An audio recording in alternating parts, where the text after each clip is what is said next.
Hey everybody, it's Connor. Just saying hello from the edit bay here.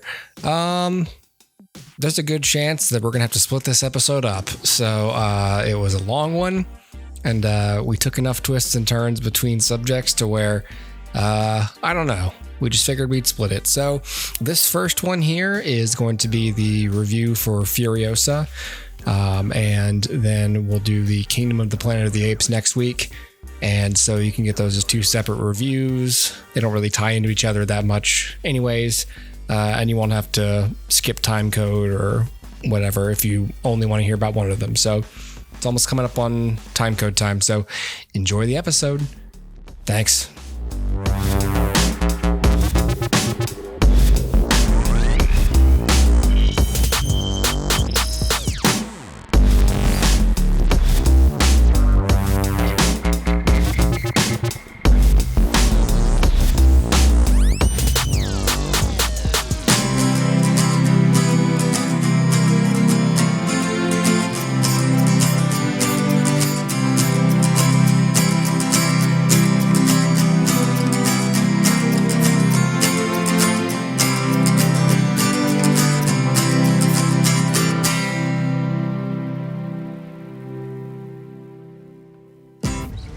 Furiosa!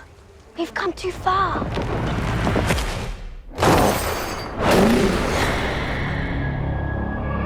Furiosa! They took Furiosa!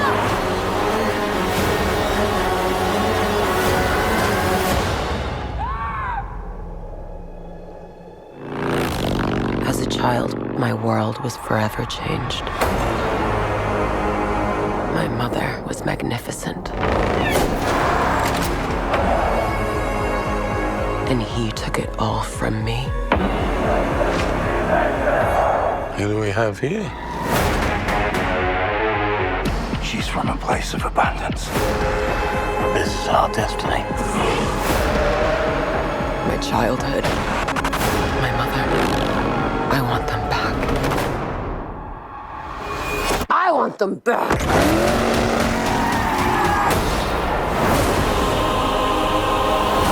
Whatever you have to do, however long it takes, promise you'll find your way home.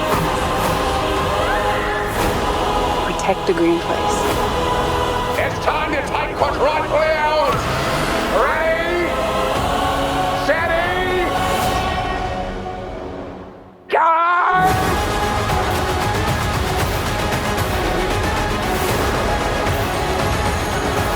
Where are you going? So full of hope. There is no hope.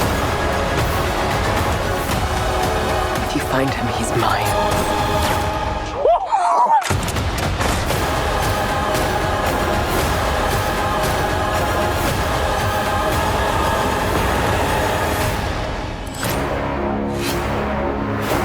There will always be war, but to get home, Furiosa fought the world.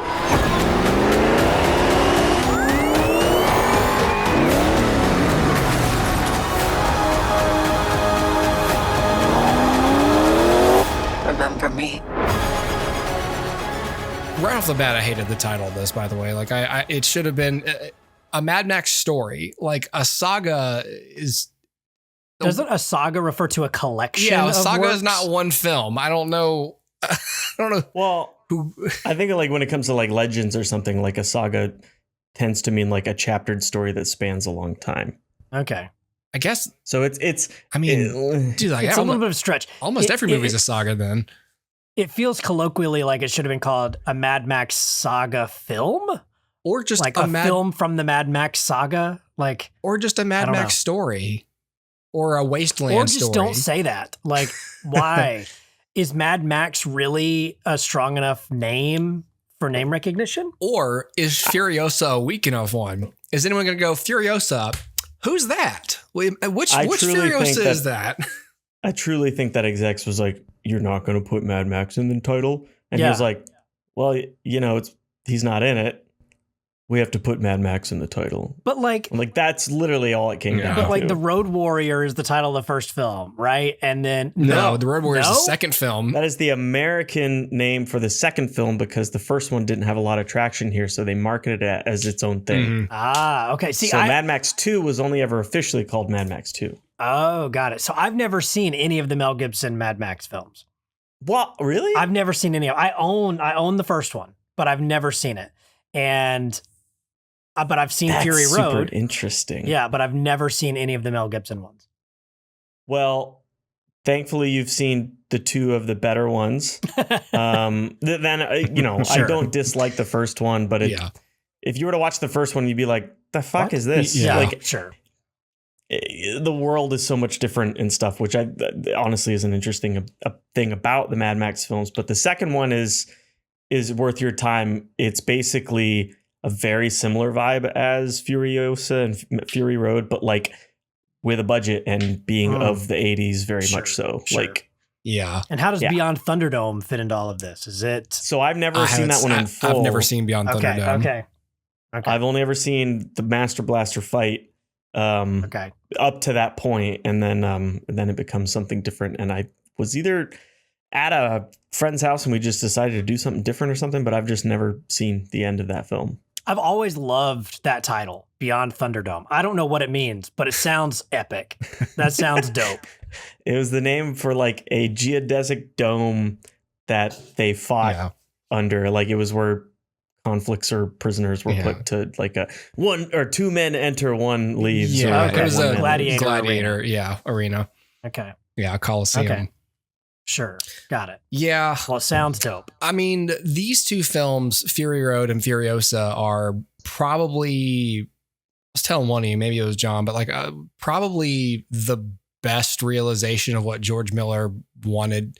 Because it's not really crazy with the CG, these movies. Like there's set extensions and there's a pretty gnarly storm a couple of times, but like, you know, for the most part, you're just doing wire removal and you know, more subtle visual effects.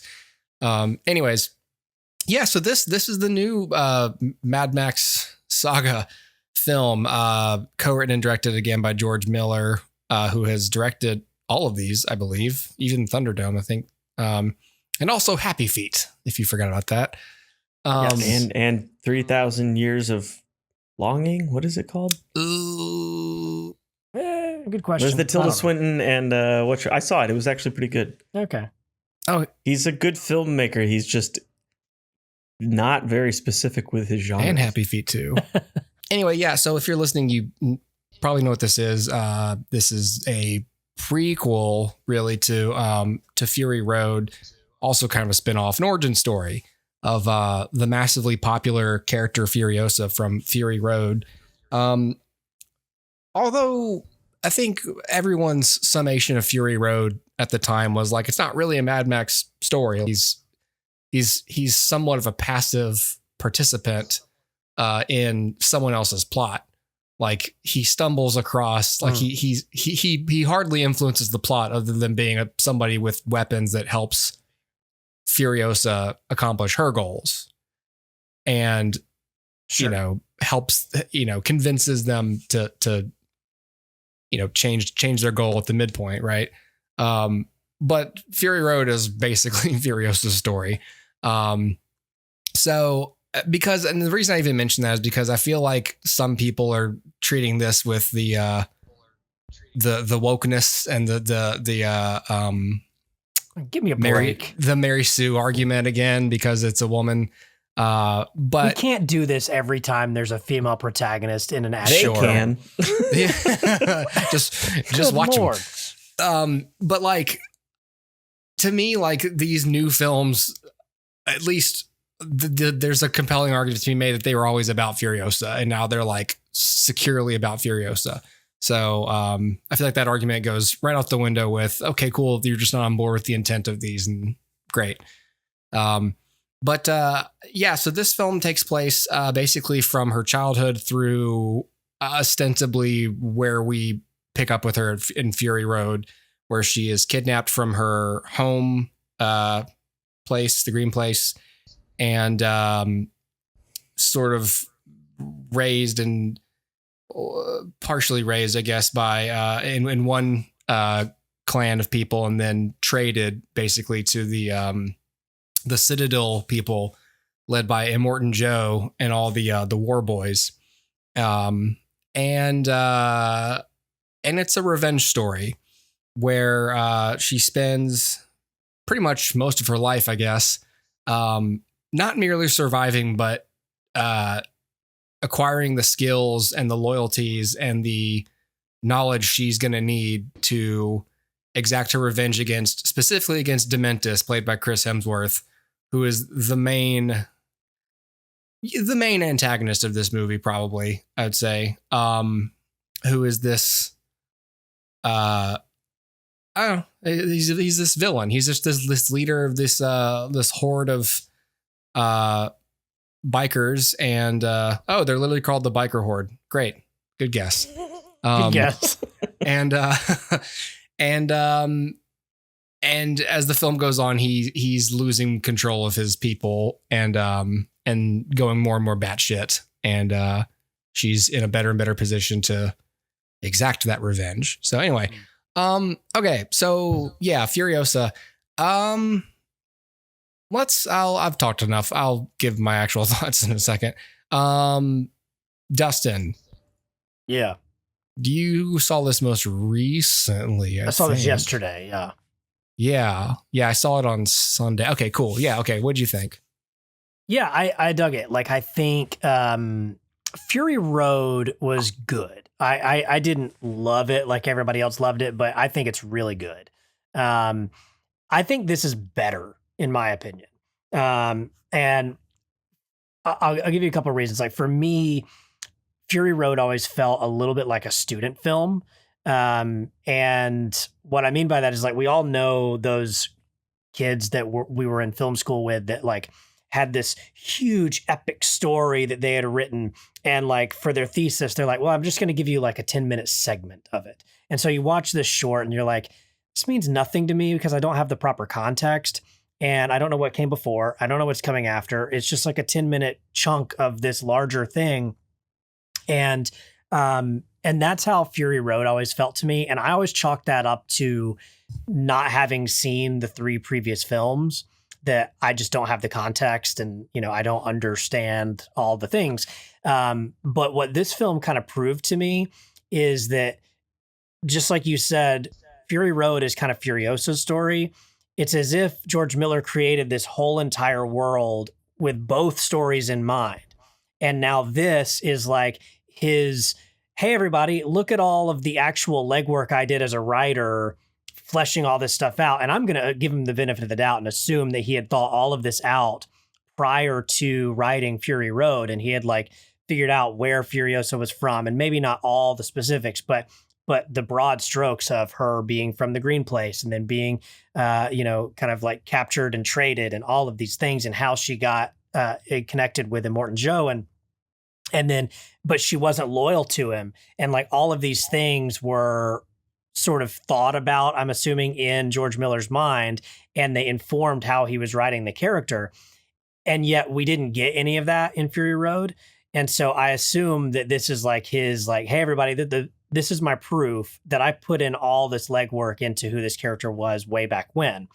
And in that way, it kind of proves to me, like, yes, this is very, like, Fury Road is the student film, small section of this. It's like, this is what I'm going to market this as.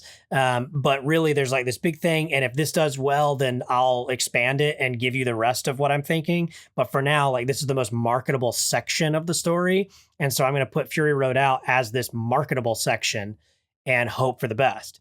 And so for me, Fury Road was like one giant action sequence, and it was, like, unrelenting. And it was a good thing, and it was a technical powerhouse.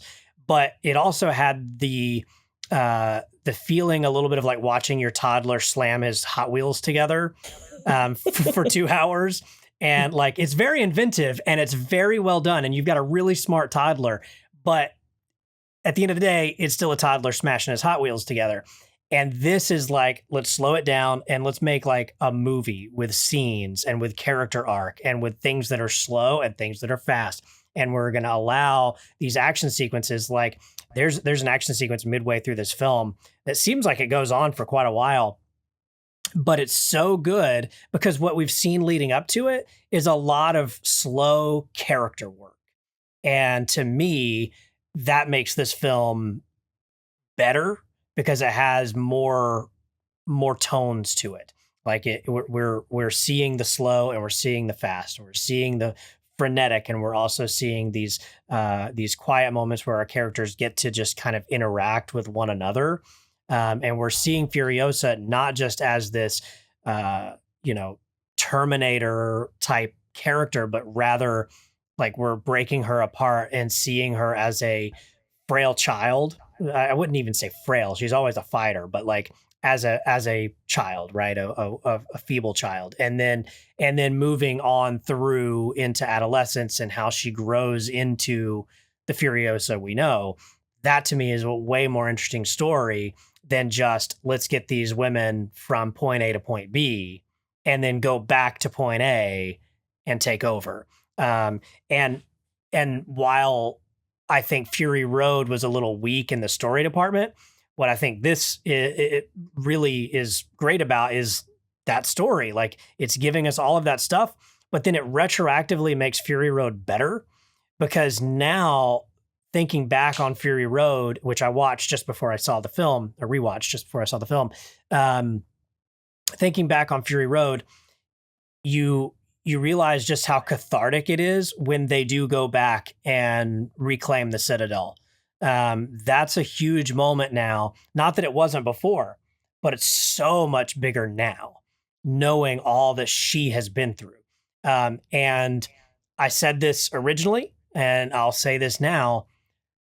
I don't care about Max as a character. Like I have no interest in, and again, I've never seen the Mel Gibson ones, but like no interest because he does nothing.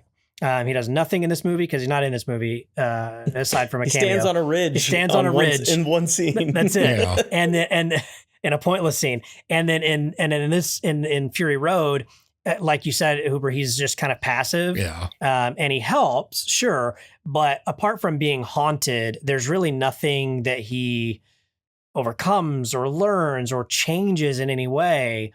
Unless maybe the idea is that by helping Furiosa and these women, he now is like expunging the guilt he feels for the loss of the people he cared about or the people that he failed.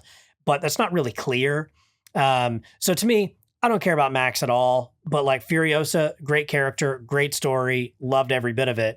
And for all of those reasons, I feel like Furiosa is a better film than Fury Road. It makes Fury Road better. I'm like the nerd who did his research kind of thing for this. So I'm going to say a lot of shit that sounds like I know what I'm talking about, but it's purely because like I do like Mad Max films. I've seen all of them except for all of Beyond Thunderdome. And I genuinely like George Miller as a filmmaker. I haven't seen Happy Feet or anything like that, but those movies are not made for me. So I just think again, man, Happy Feet's great. Oh, yes. Okay, cool. Well, so I've been watching a lot of video essays and all this stuff. So just to get this out there, Dustin, Furiosa and Mad Max were written in tandem and intended to be filmed back to back. So there's a really good YouTube channel. I don't know if you guys watch like filmmaking YouTube stuff. I'm sure you do. That's got to be your bread and butter. There's one that's called It Was a Shit Show. Okay. And it's a YouTube channel that's all about like films that were extremely difficult to get made. Yeah. Whether, what circumstances go on for that to happen, whether it be talent that's hard to work with, yada, yada, yada. But so he had basically written the, stories for these two films, I think in the late 90s, like 1997 or something like that. Yeah. And it was just hard to get off the ground. I just watched something that said that essentially he had all his funding set up for it in Australian dollars because it was really like competitive to the American dollar at the time. Like the value would have been great. And then like the Iraq war started and basically the dollar plummeted and the Australian dollar was so it basically took forever for these films to get made. So 2009, I think, is when Fury Road started filming. We all know that released in like 2015, I think. And rather than immediately film it, I think there was some conscious decision of theirs to like wait for just a little bit. But then the real problem happened is that he litigated against Warner Brothers because once they went over budget or something, like some byline was changed and none of them got bonuses for it. It was like some stipulation or something introduced in contractual stuff when Warner Brothers coughed up more money. So he basically at that point was fighting a legal battle and then said, fuck it, I'm going to go and do this 3,000 years of, I don't even know what it's called. I feel so bad. I actually enjoyed the film, but it's a story of a djinn, like a genie. Yeah. A djinn. Anyway, yes. So he went and made that. And then this is literally how long it took to come back to Furiosa. I think it was like casting was in 2019. No, actually it was in the pandemic because he said he was auditioning people over Skype or Zoom or whatever the heck. So anyway, so these two films were always intended to be like a joint effort and joint venture. And it's the reason why they're really cohesive with one another. It's the reason why they support one another in terms of story and stuff. And it's also the reason why they're using a lot of the same like film language and, you know, obviously story and beat points and characters and stuff, but doing it with a different genre of film. It's still action, but this one is essentially, you know, saga is a loose term, but like it takes place over 15 years or something like that. And Fury Road was like a couple days or something like that. People get upset. They're like, it's not even a Mad Max film. I'm like, if you go back and you watch the series of films, Mad Max, the very first one, is really the only one that's about Max. The rest of them, he is basically a wandering samurai character or a Ronin. A Ronin or like a Western cowboy kind of thing, man with no name situation. He rolls into a new town. There's a new, conflict that's put in front of him. And he is basically a reluctant protagonist that as much as he doesn't want to care about it and thinks that he is no longer like the lawman that he was a cop. Yeah. He's the reluctant protagonist in that he can't stop himself but from doing the right thing for people in need. So I think Fury Road is the absolute like most in simple take on that. And there's not a real strong chronology. I mean, you can piece it all together, but like the world that you see in Fury Road implies like centuries of decay and collapse.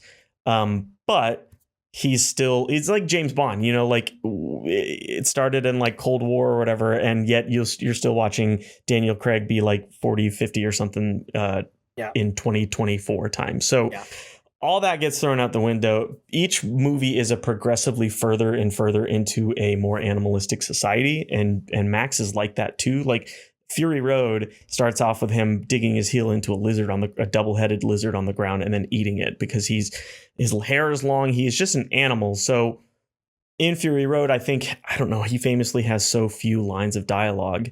And the further you go back, like in the first film, he has character relationships with a wife and a daughter and or a son. It's been a while since I've seen it, but like I think it's a daughter. Anyway, so people being like, this movie's not even about Max. I'm like, really, it hasn't been about Max since the first one. Even in the second one, he comes across other people in the wasteland that need his help. And beyond Thunderdome, he goes to Bartertown or whatever and finds out that there's a conflict between Tina Turner and Master Blaster and all this stuff. So that's why I think the films are cool. And that's kind of why I'm bummed that George Miller's so old now, is that like, I don't think it's stopping him from making these movies, but he took so much time off while technology caught up to what he wanted to do that I don't think we're going to get another like good Mad Max film while he's alive. Yeah. I don't know. Sure. I don't know. Anyway, so all of that being said, like Dustin, you talked a lot more about like Furiosa itself, so I won't really go into it. I liked Fury Road better purely because I think the way that was staged and what it was trying to do was more succinct and more interesting to me because I know that was the whole point of that was it was storyboarded on like 3,800 panels beforehand. And like, I think he said like 80% of those boards are true to form and what you see in the shots. So that was the whole goal of that one was to visually show visually, don't tell. So dialogue was way less, character interactions and stuff all happened from the action that you're seeing. So you get to know Furiosa and Max by their actions on screen and then like by their actions and interactions with one another. So, and also I just never felt like I wanted it to be over or that it was dragging. So that was a 2-hour film. I saw Furiosa in IMAX, which I have not seen an IMAX film. And I went back and I thought about it. I have not seen an IMAX film since Batman Begins in 2005. Whoa. Wow. Yeah. Yep. So it is a format I am not used to. Yep. And I was exhausted by the end of this film. I kind of want to go back and see it in a regular theater. This is a personal thing. I don't think that speaks to IMAX, but I also, in our text chain, you guys hear me complain so much about how long films are these days. Fury Road, 2 hours. Fantastic. I'm totally okay with that runtime. This one in an IMAX theater where my eyes were going all over the place and just being physically attacked by the strength of the guttural engine sounds for 2.5 hours. I had a headache probably about 25 minutes before the film was up. And that is the amount of time after 2 hours that it runs. So it is a 2.5 hour film. And I really think there was a lot of opportunities for editing, particularly the child storyline. That went on for 45 minutes or so, possibly an hour. And I don't necessarily think it needed to be as long as it was. So if we're doing recommendations and stuff, definitely I sound negative on the film. I truly think if Fury Road hadn't been a thing, everybody would be giving this movie that type of praise. But because that they were always meant to be a pair, I think this movie was inhibited by the fact that it didn't come out 2 years after Fury Road. People would have seen them as a duo, a partner kind of film. And I do think that there's validity to saying that a lot of it is a retread, not in the framing and storytelling and stuff, but in the visuals, the characters, everything that you've seen before in Fury Road has less impact. It's not less technically proficient. It's just not novel anymore. So it's a recommendation. It's not a extremely strong or glowing recommendation. It's more along the lines of, if you like Fury Road, you'll probably like this. If you had complaints about Fury Road being simplistic, this one improves upon that. But if you can't get over some kind of like editing decisions that probably should have been made, you might find it long and a little bit tedious, like I did. I think you could easily trim 15 to 20 minutes out of this and be okay. For me, it wasn't so much that I lost interest, but I don't know. My time is more valuable now, so I definitely was checking my watch in a way that I never did during Fury Road. But you can't take your eyes off the screen during Fury Road, or you miss 7,000 shots. And so with this, hold on, let me check my watch because we're just chatting. But I agree with you. I think that the young Furiosa stuff definitely could have been trimmed. There's a very, very specific stuff that I would get rid of. So all you really need to know once she gets kidnapped from the green place. This isn't spoilers. This is literally the first 25 minutes of the film, which again, that's part of the problem. Is that she gets whisked away. She's on a motorcycle. Her mother is in pursuit, taking pot shots at them when she can. And she knocks off a couple of bike riders and stuff. And then there's they stop one time to collect the gas tank from the bike, and they get her on the bike. She escapes once, and then they get her back on the bikes. There's a lot of repeated imagery and repeated shots and the same tension happening, where she bounds a ridge, is able to shoot another guy. And I'm just by the time we get to Dementus's encampment or whatever, we're probably 20 or more minutes into the 20 minutes into the film. I'd have to go back and look, obviously, but that's so much time to get across the point that there are scavengers in this world. They have kidnapped this girl, and here's the villain. Like, and it just took so much, and it wasn't. It's stuff like that. There are sequences where I just felt like there were very blatant things that could be removed without a detriment to the film, and in fact, speeding it up and not having butts in seats at the 2.5 hour mark. I totally agree. That sequence, even watching it, I was going, this is dragging for a little bit. Mm-hmm. And you're right. The real reason is, what is that sequence telling us? The sequence is only there to tell us, to reveal a little bit about her mother's character, her pursuit of Furiosa. We can't have this getting out. We've got to take care of all of the people.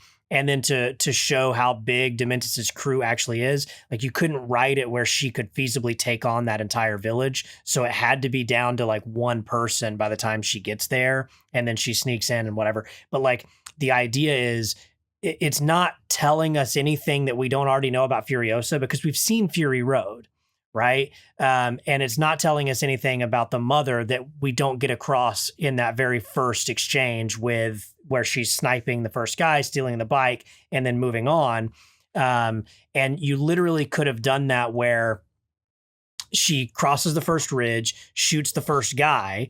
Exactly the same thing. They render the bike useless. They take the gas tank, they move on, and then cut to, her on the ridge as they approach the pull camp. into the, yeah. Exactly. Yeah. And then she takes out the other guy. And in this version, there's only 3 guys. She already took out one. Now she takes out the second one. And the third guy makes it in. Furiosa takes him out. And we're there 10 minutes, 15 minutes quicker. Maybe 10 minutes quicker. Because you're right. We're not learning anything new. Then as they escape, there's a lot of like, so she sends Furiosa away, and she leaves, and then her mother starts taking on the group. And I felt like then what happens from then until she, I'm trying to remember the next beat, but there's like that section where they're ripping the guy apart with the bikes and all this stuff. I'm like, so this is revealing Dementis, but in a really overly long way, and in a way that if all you're trying to get across to us is that he's demented. Then like, I think there's a more economical way to do that. And it kind of flies in the face of that first sequence, which was already demented because he's holding her eyes open as they, I don't know, disembowel her mother, whatever it is. And I'm like, so we already kind of know this. So we're retreading, oh, this is how crazy he is. But we already kind of know he's crazy. And you could have just truncated that and had him do something crazy when they showed up the very first time. Instead of him just sitting there kneeling, he could have been doing something crazy right then, and really like squished it all down. But you're right. There's a lot of repetition in that. And I think if there was to be a criticism of the directing of this film compared to the last, is that the last film was all about being succinct. And this felt like stretching your legs, but like too much. I guess. Sure. Leaning too far in the other direction where you're not at a clip, you're literally dwelling too long on something you've already made your point effectively enough for. Right. And this is something that, has been traditionally difficult for me. I mean, you know this, Kellen, we're writing together. It's once you make your point, get out of there, right? Like, we don't have to do it again. And so the audience is smart. They understand reiterating often makes the audience feel dumb and disengages them. And so you do have to be quick about it. So I was going to ask you, there's this section in the film where we see, so Dementis is like not a great villain, right? Like, he's not super smart. He's not super savvy. He's like kind of fumbling his way up to the top. And so it seems to me that there are quite a few in terms of repetitiveness. There's also a lot of scenes of him fumbling, right? And then like fumbling upwards. And I started to feel that those were dragging on a little bit. And I guess at a certain point, like the more you see him, the more you hate him, I guess. But like, I felt like that point was being made over and over. Like he's not good and he's a little bit or a lot twisted. And I'm like, but we already know this. Like we don't have to do this over and over and over. But it felt like they were doing that with him a little bit too. And I almost feel like one of the great things about Immortan Joe in Fury Road was, I mean, he was relentless, but I also felt like he never really overstayed his welcome. Like there were a lot of minor antagonists before you get to Immortan Joe. And with Dementus being so prominent throughout, it felt like I almost would have preferred him to just disappear at some point so that when we get back to him, we can see like the stark change that he's made rather than like, you know, this gradual repetitive, he's a fool. He's kind of a fool kind of a thing. What I think that they did here, I don't know if it had to have been a conscious decision on his part, was like making an incompetent villain. You guys probably watched the Half in the Bag episode. Did you watch it yet for this film? Yeah, some of it. Yeah. Yeah. Jay was talking about how, you know, it's interesting to see a villain who's just like not very good at being a villain. And I kind like when it did the time jump and the next time you see Dementus, you see that like Gastown's falling apart. It's literally like ruining the economy that these like bigwigs have. Bigwigs, yeah, because I'm so envious of mutants living in the desert. But I do think it's like we can't just do Immortan Joe or like one of his cronies or be that same kind of energy. So like, what if like crazy frenetic energy that didn't know what to do with itself got power? Sure. And I just thought it was cool. Like the sequence when they go to Gastown, just trying to do a delivery, like a swap of I think it was like cabbage or something like that for gas. And you just see that everybody there is just feral animals. And like Dementus has to ride around on his rig, like kind of constantly on the run too, because like they might tear him apart. It was like, oh, like this is interesting and new. And like when you see the War Boys, who you don't have any sympathy for the War Boys because like they're insane, and you've seen how many of them like gave up their lives in the first film and yada yada. When like you just see them like get swamped and you're like, oh my god, crazier people are attacking the crazy people. And so I liked that. And ultimately I do think that Hemsworth was my favorite part of the film. But I also get that like it is kind of weird watching a revenge story where your protagonist is rightfully so livid and set on their one goal of like getting revenge on this person, and then going to see what that person that is being sought revenge against is just like, this dude's a friggin' idiot. Like he's gonna end up dead anyway because all these people are gonna like turn against him. Like that one guy already did. And like, so it kind of, I don't know, maybe that's overall like is a more interesting thing because it means that like Furiosa is also not logical. She's she is also leaning too far into one animalistic sort of instinct. Yeah, she wants it to be her. It's like she doesn't just want Dementus to die. She wants to kill him. Yeah. And I did like the lore, spoiler alert, like I won't say what specific things, but like the lore at the end where even though there wasn't really a narrator framing for much of the film, except for the very, very intro, the narrator framing came back to kind of remind you that all these Mad Max stories are legends. I think you're supposed to see them like stories being told around a fire in the wasteland. Right. Which is why the continuity doesn't matter that much. Yeah. Which is why actors can play the same characters. I just found out that the person they cast to play Immortan Joe was actually the guy wearing all the scalps in the biker gang.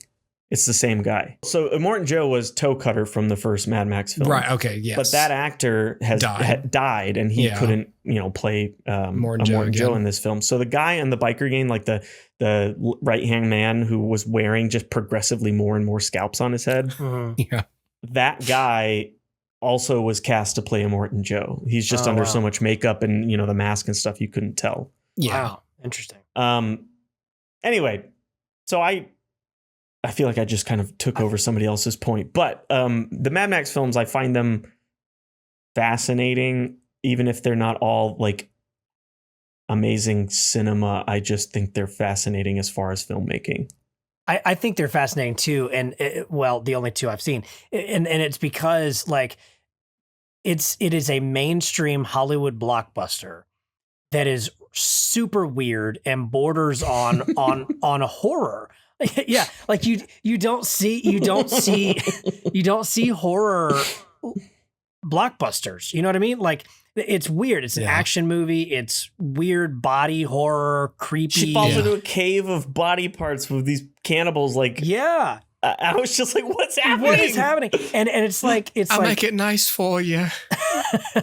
it's so strange, but like I love that about it. That it like I could never recommend this to like, you know, my dad. You know what I mean? Like I couldn't be like, hey, go watch Fury Road, because he'd get like 10 minutes and be like, this is too weird. I'm out. I'm not. And like it'd be done.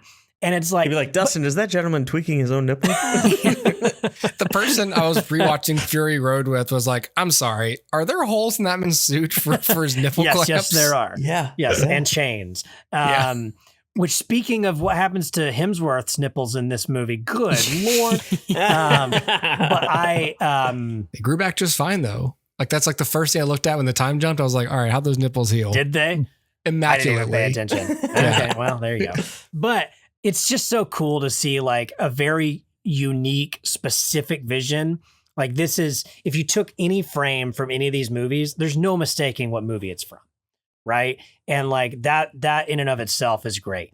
I'll also say like one of the things I love about Furiosa, and I've used this analogy a lot on the Hoopercast throughout the years, and I think it applies here, is I'm a big fan of any time a filmmaker uses the full keyboard. And by that, I mean, like a lot of times you'll see a film or a series that like utilizes such a narrow section of the proverbial, you know, piano keys that it's like, okay, well, great. You're proficient in that area and that's great. But sometimes I just want like a little bit of everything. So if you can hit the low, scary, ominous notes, and you can hit the high, you know, like flirtatious, flitty, cool, like if you can do all of that in a film, the chances are I'm going to like that movie better than one that's more truncated and like only plays in one small area. Because I feel like life is that way. Like day to day, some days are down on the low end of, you know, the keyboard, and some days are up high, and some days you're in the minors, and some days you're, you know, it's like there's all of these, you know, areas that you can play. And, you know, I think the first time I used this analogy was with The Walking Dead. And what I said was The Walking Dead plays 3 notes and plays them well, but that's all it plays. And after a while, I get bored and I get tired. And with this, like I feel like Furiosa is playing more of the keyboard than Fury Road was, and to me, that always attracts me more. So even though the, you know, quote unquote love story in this is it's not super explicit and it's not super like romantic, it's not schmaltzy. It's there and there's something to it. And that gives a little extra flavor. And then, you know, you have like the moments with the Furiosa and her mother, and like all of these little things that feel a little more like real life. And so again, I know it's weird that I'm being like, I want my Mad Max movie to feel more like real life, but I'm like, but I do want it to feel more true to the human experience. And so to me, even when you remove all of our normal familiar civilization, if you can show me that humanity is still humanity, I'm going to in some way like relate to that more or react more positively to it. So yeah, that's where I'm at with Furiosa, is like, even though it needs an edit and it needs 20 minutes removed and it can be more truncated, and if you had passed me the script, there's certainly ways I would have been more economical. I also think just by nature of its scope and what it's trying to achieve, it to me makes it a little more I don't know, rewatchable and a little more enjoyable. And I don't know, less bleak. I don't know. Like, I know it's weird to be like, this movie's less bleak when it ends with Hemsworth the way that he ends. But like at the same time, I'm like, but I don't know. It does feel more hopeful than Fury Road. And maybe that's only because I know where Fury Road ends.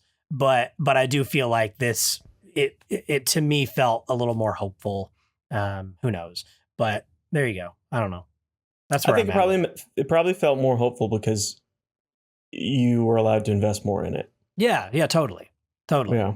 And like I said, it felt more like, oh, Furiosa is this like, killing machine, but at the same time, she's also really human. And she's been through a lot of things that a lot of people have been through. Whether that's the grief of the loss of a parent or sexually abused or, whatever, like all these things are tragic and, whatever, but like it's life. And so I'm able to be like, oh yeah, like I relate to you more. Like I feel your pain more. And with Fury Road, I was totally on Furiosa's side. Loved Furiosa, loved her role in that film. But there was always an air of mystery around it where I was a little bit detached, because I didn't know her. Like I knew what she wanted and I wanted her to get it. But now like having all of that backstory, I'm like, man, like I love this character. And if they decided like, we're going to do another one, I'm there. Like I'm there. And I'd love to see Charlize Theron come back. This brings me to one of my points, one of my few points about character, is that Fury Road's Furiosa, I think she even outright speaks to it, talks about how what she's doing is also kind of like to unburden herself from like horrible shit she's done. So one of the things that I thought that this story did, and you're right that there's an opportunity to sandwich films before and I guess after, but like who really wants to see the after, because the implication of positive is better than seeing it or then seeing it crumble. But like what I thought this film also kind of did was take some of her edge away. Like, yeah, you could say like murdering people is just generally awful and bad. All of her murder is motivated by self-preservation and protecting people and achieving her goals. So like what I thought in Fury Road is that she's saving these wives finally because she is honestly just so burdened by all the terrible that she's done. She's trying to do one last kind of good thing, which she wants redemption. It was her goal always to go back and find the what is it, the land of many mothers or whatever, and the green place and all this stuff. But like, it also felt like she was finding salvation for herself because she knows she's like beyond saving because of terrible crap she's done. And then in this film, like she didn't really sink to any kind of disgusting levels that like makes you question her protagonist position. So that was kind of a bummer because that's an edge to her character that I liked in Fury Road. Yeah. Is that like, she's ruthless like this because she's done this to people that probably didn't deserve it. I agree. So I agree and I disagree. And here's why. I think I agree because I think it would have been really interesting to go the route of like giving her a complication that she has to make a choice that she wouldn't ordinarily make or would regret making. I think that would be a really good opportunity to take that character in that way.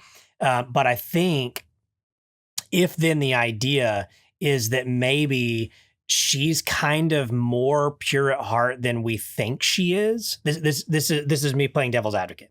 She's more pure at heart than we think she is. So all of the things she's done, whether in the name of self-preservation or in the name of revenge, to her, they're all a blight on her character.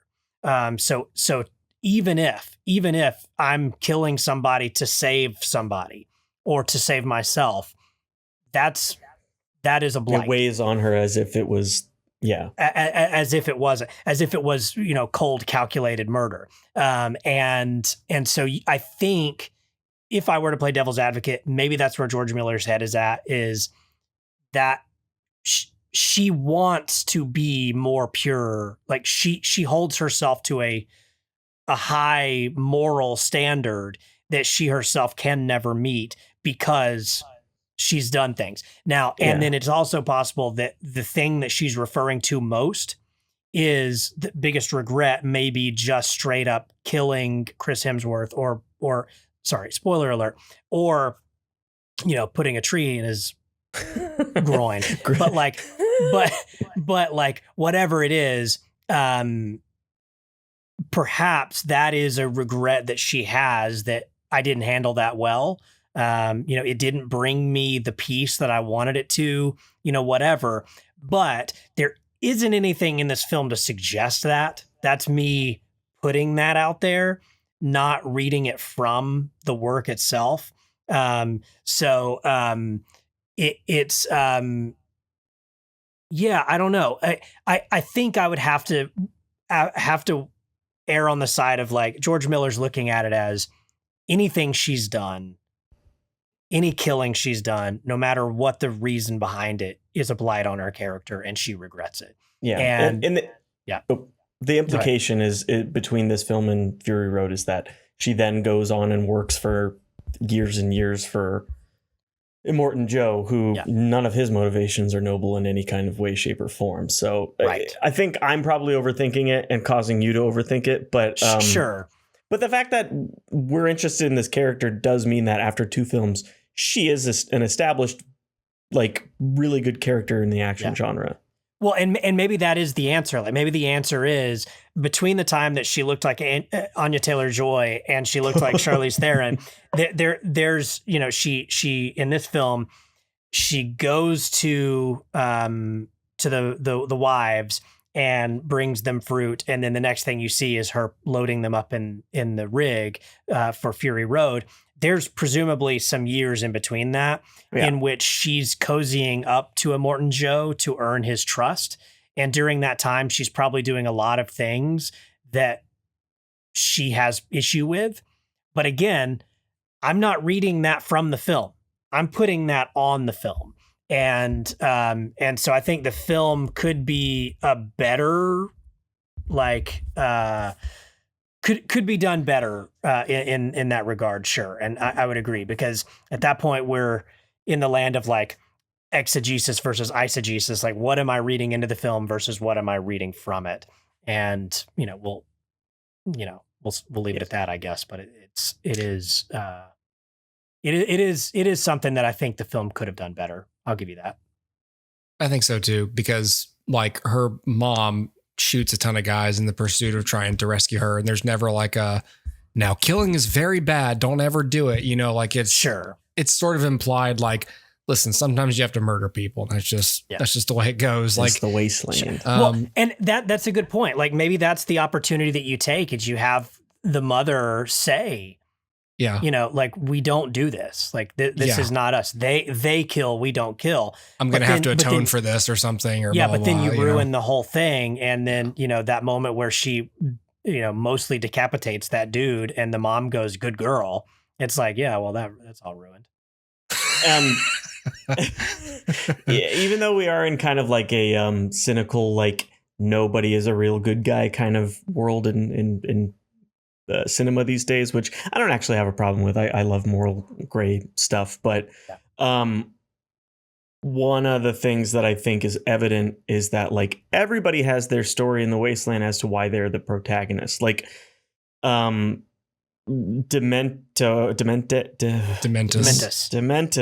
Dr. Demento.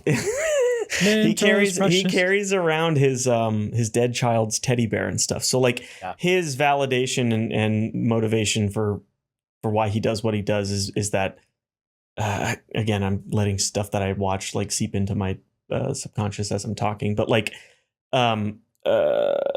everybody has their story in the wasteland of how they devolved into a lesser human. Yeah. What was taken, and I think the difference is the people who are aware of it and cognizant of it, and that's what Furiosa is in Fury Road. It's what Max is. He said he's haunted. I'm the only one that's haunted by the dead and the living, kind of thing. And like maybe in this world, just wondering if are we one of the baddies is enough to make you the protagonist. I wish there had been a twist with that teddy bear. Like either we find out that it didn't belong to a child and he was just making it up and he's crazy, or like it did, but he killed the child and like that. Like, I don't know. I feel like there was room for a twist there. I don't fault the movie for not doing it, but I feel like it would have been a really easy twist to make. But I don't know how you like reveal that, but you know. No, I think it was good to. I mean, it's a little bit of a cheaping out on giving your villain some humility, sure, or some humanity, I should say. Yeah. But like Max also lost a kid, and I think it's about the deviation from how that affects that person in the wasteland. So like Max runs from that, but by doing so runs into other people that he can then prove himself to be a good person. Yep. And Dementis is the type that would run towards everything goes, because you know what else is there if something that awful could happen to my child or something. So what if like during the end he's like talking about the teddy bear and then like a 17-year-old kid comes up and he's like, Dad, I'm still alive, I'm right here. I've been here the whole time, quit telling people that was mine. He has his own Erectus or Scrotus or whatever the F their names were. The Scrotus dude, the new one, like he wasn't in Fury Road because he dies in this one. Yeah. That dude's prosthetics, I hated looking at it so much. Yeah. It was so disgusting. But he also had like Nick Cage's hair from like, did you ever see that movie Next? It was the one that got memed into My Hair is a Bird. Yes. Yeah. Sorry. He has the wig that Andy Samberg wears when he plays Nick Cage. I thought the half in the bag was an apt the apt description. Like it's if Fury Road is Kill Bill Volume 1, then Furiosa is Volume 2.